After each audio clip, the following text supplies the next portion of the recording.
Back in January of 2019, I first played Half-Life 2 on the Orange Box. My friend had introduced me to Half-Life. I had heard of the franchise for sure, but I had never played it. So I was interested because he said the game was amazing. So I asked my mom to buy me an Xbox gift card and I bought the Orange Box for the Xbox 360. Downloaded it on the Xbone and played Half-Life 2. I was captivated by the game so much that I beat it within 24 hours of getting it. Several attempts have been made to properly review this masterpiece, and now is the time. No more bullshit for this review. I will talk about Half-Life 2 as critically and as honestly as I can.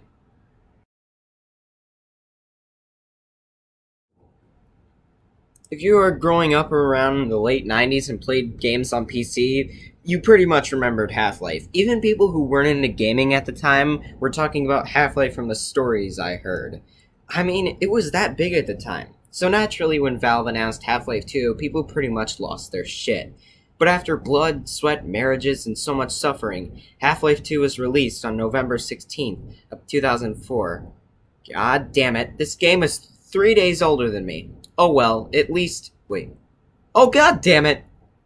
Well, when Half-Life 2 was first released, it was received very positively, and even that is an understatement. The game won over 39 Game of the Year awards and was even labeled Game of the Decade. So if Half-Life 2 got this much praise, then it must be good, right? Absolutely fucking yes.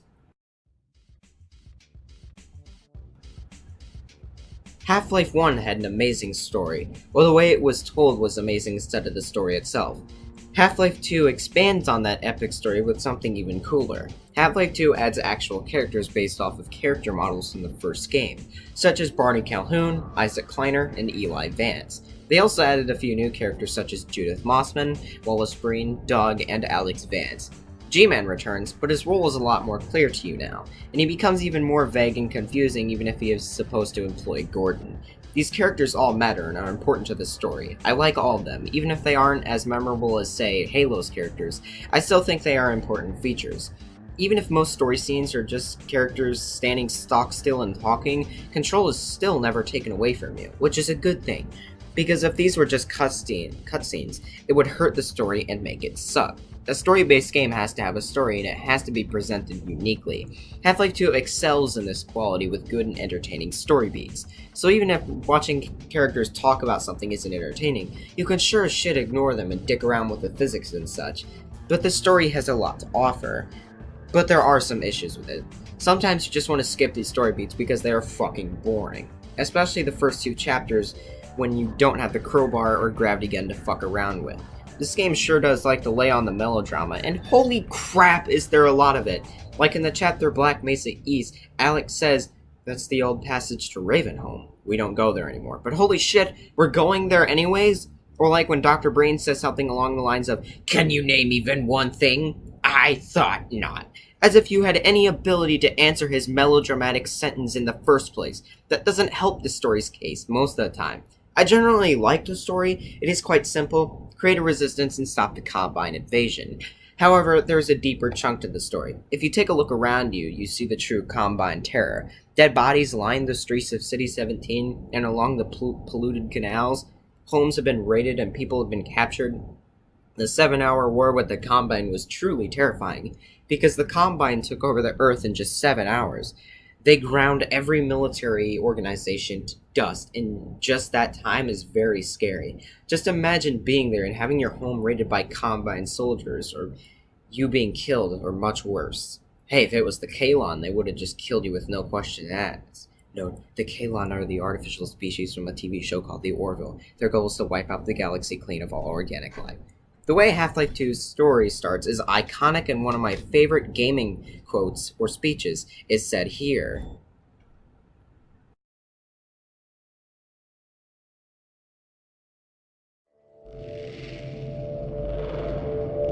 Rise and shine, Mr. Freeman. Rise and shine. Not that I wish to imply you have been sleeping on the job. No one is more deserving of a rest, and all the effort in the world would have gone to waste until, well, let's just say your hour has come again.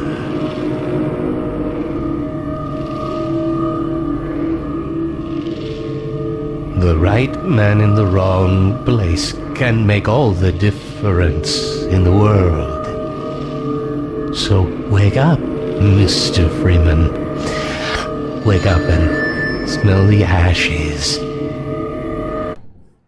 This screams iconic and I love it. Valve built this series to be expanded upon, just like Halo did. So Valve expanded on the first game with everything improved. Well, nearly everything. Let me talk about Half-Life 2's overall atmosphere.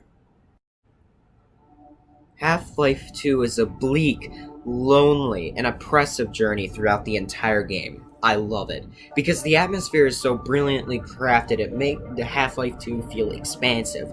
You know how I touched on the Combine earlier? Well, the ambient sounds of City 17 are just excellent, because a place that should once have been calm and welcoming is still calm, but when you wake up and realize the true gravity of the situation is just unsettling. The game believably shifts from between day and night, and it's fantastic.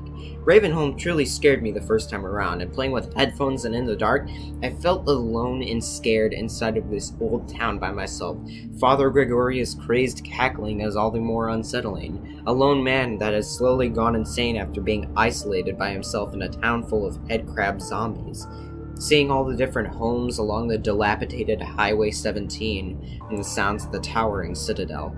The music even further emphasizes these thematic elements, like that part when you first enter Ravenholm and the Ravenholm Reprise plays.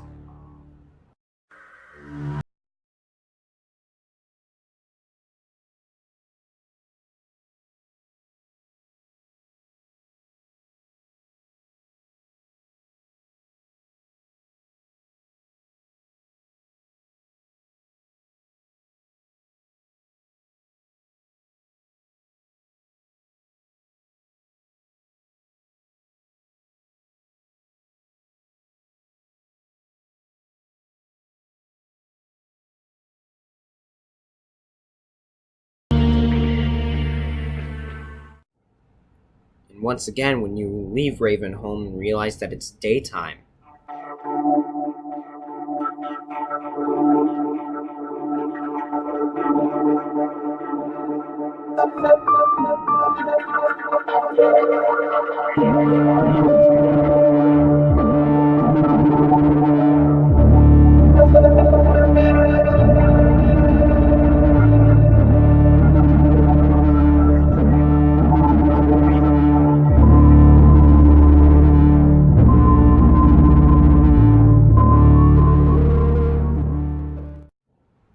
Or when you're as far out on Highway 17 under the dilapidated bridge.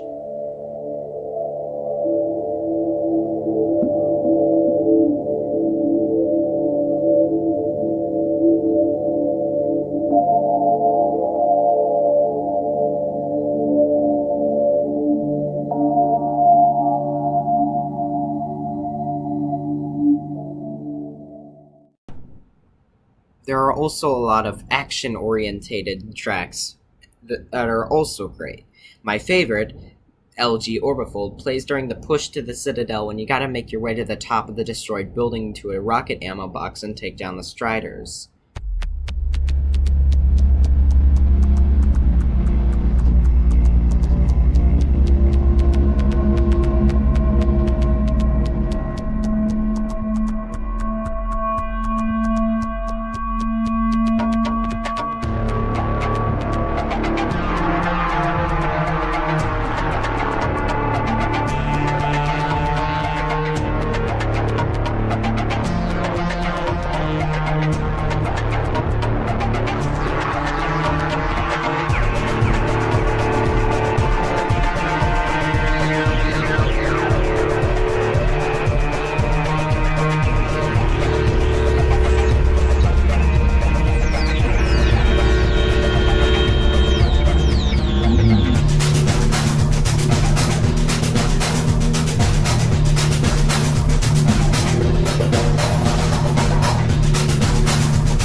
The music in this game is fucking brilliant, and anybody who says otherwise is wrong.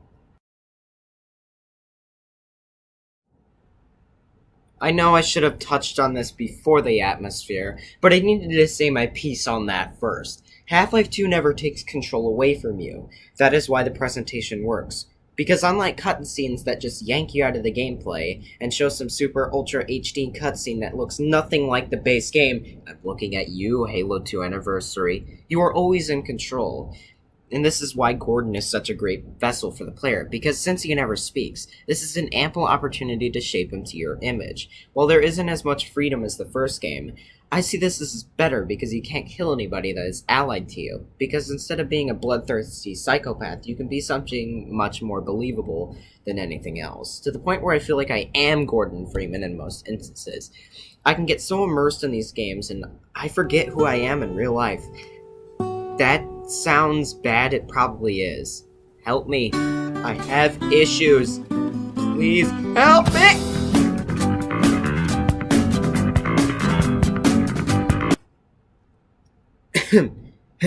Sorry about that. Anyways, Half-Life 2 presents itself so well that this is one of the most, if not the most, immersive video games I've ever played. This reminds me a lot of the Metroid Prime games.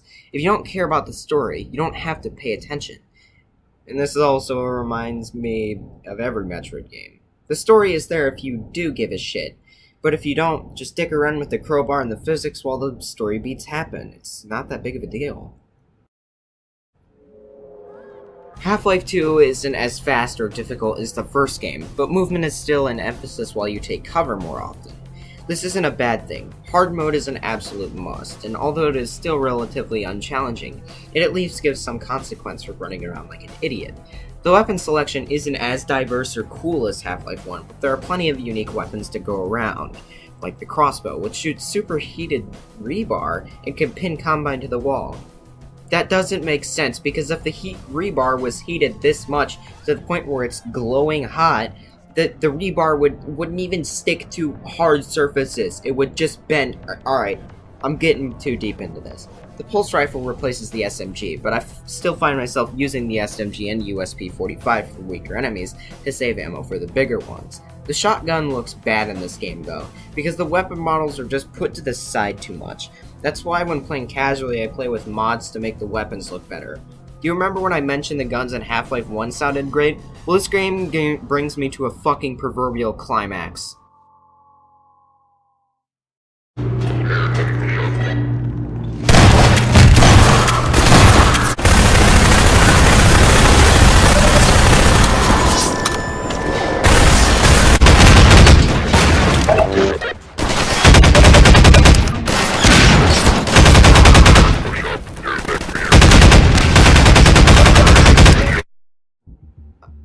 I'm not kidding, this game makes my ears have a fucking orgasm. While the gunplay isn't very exciting, and the weapons pack no punch other than the sound effects, because without these awesome sounds, I wouldn't replay this game as much. Because even if the combat isn't very exciting and enemies don't really react to being shot, the pacing of the combat is very convincing.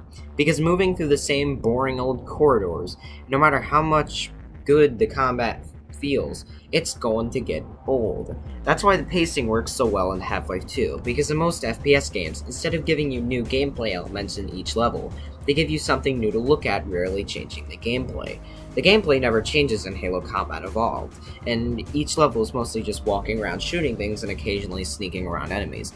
But in Half-Life 2, the gameplay changes around every level, from standard shooting to driving an airboat to literally using anything as a weapon with a gravity gun, to driving a different vehicle and traversing an area kind of like the Floor is Lava game, to controlling a squad of antlions with bug bait, going into a prison with those antlions and storming through and coming back to City 17 and leading a push against the Combine to the Citadel wall with more standard shooting. Then you get the super gravity gun and make your way to the top of the Citadel. Every level offers something new, and for most games, traverse a bunch of similar looking levels while mastering the gameplay and enemies is the hook.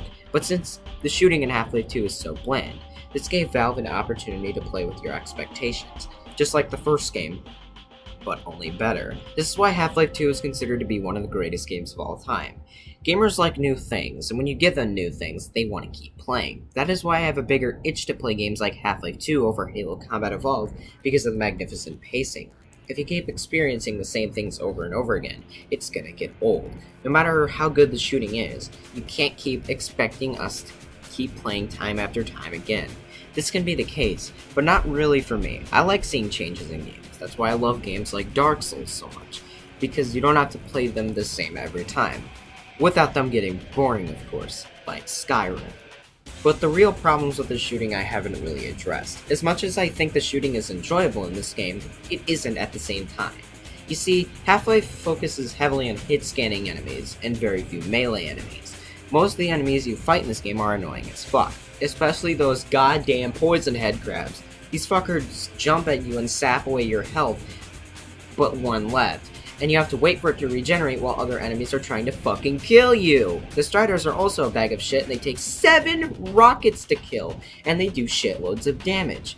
So, the best strategy when fighting them is to hide next to the infinite rocket stash and shoot them behind cover. Their machine gun can kill you very quickly, and their cannon will destroy your cover. And guess what? Since the gunplay is so fucking lousy, your weapons hold pitiful amounts of ammunition. It got so bad to the point where when I play casually, I change the settings to accommodate to something less bullshit. Don't mention that often they put 2 to 5 of these guys against you. What the fuck, Valve, you dicks? Also, the combined shotgun assholes can somehow fire their Spez 12 faster than you can, which makes them feel distinctively cheap in comparison. Hit scanning in FPS games don't really work well because, well, that's why I consider Doom or Halo to have perfect enemy roster, because they don't use hit scan bullshit most of the time, and they have unique and consistent behaviors that are predictable and not capricious. Half-Life 2 boils down to hiding behind cover and running to the next bit before the enemies flush you out, or circling around enemies and wailing on them with your weapons. It also really sucks that enemies don't flinch when being shot much, which is also fucking stupid. The funnest enemies to fight are the zombies and antlions because they all have unique ways to dispatch them than just shooting them. This is why the chapter Ravenholm is regarded so highly, which leads me to the next point, the diversity in the physics engine. Half-Life 2 uses the Havoc physics engine to handle things such as objects and ragdoll. Everything in Half-Life 2 is interactable, and you can pick up nearly everything that isn't stapled down. Boxes, cans, saw blades, health packs, literally anything can be picked up and used as a weapon, ironic or not, when you get the 0-point energy field manipulator. Which is awesome as it sounds. Listen to it.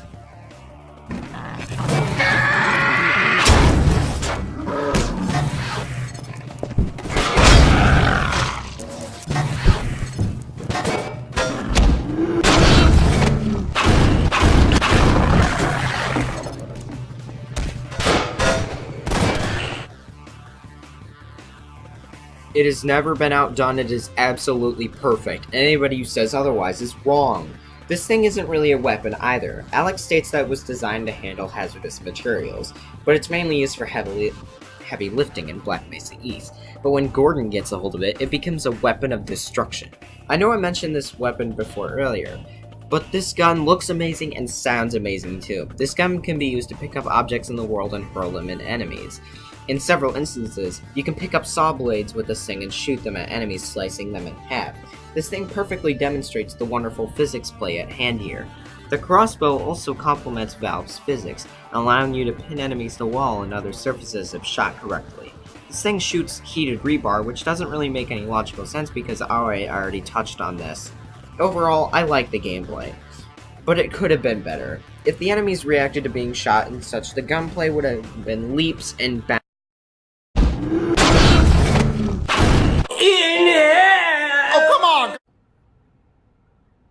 What next after the gameplay? Level design, obviously. This kinda ties in with the pacing, because no level is the same.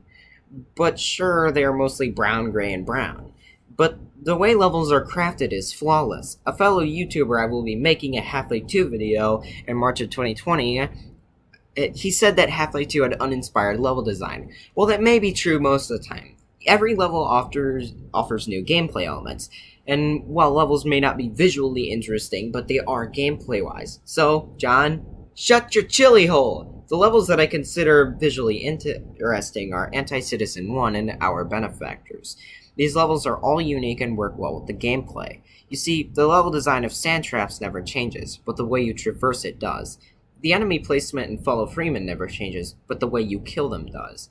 This game is never the same experience every playthrough. The most boring level outside of the story levels for me is Entanglement, but even this level is quite fun and interesting visually and gameplay-wise. These levels are all unique and fun in their own ways. My favorites are Highway 17, Follow Freeman, We Don't Go to Ravenholm, and Sand Traps. Each of these levels are always entertaining time and time again. But what is my favorite level? Well, that either boils down to Highway 17 or Follow Freeman. Highway 17 because it is so open, that bridge section is just awesome. But I also love Follow Freeman because that part where the music plays and you gotta book it to the Citadel while being gunned down by Striders? Good stuff. Well, my favorite is Highway 17. That bridge section is so atmospheric and driving that car is just really damn fun.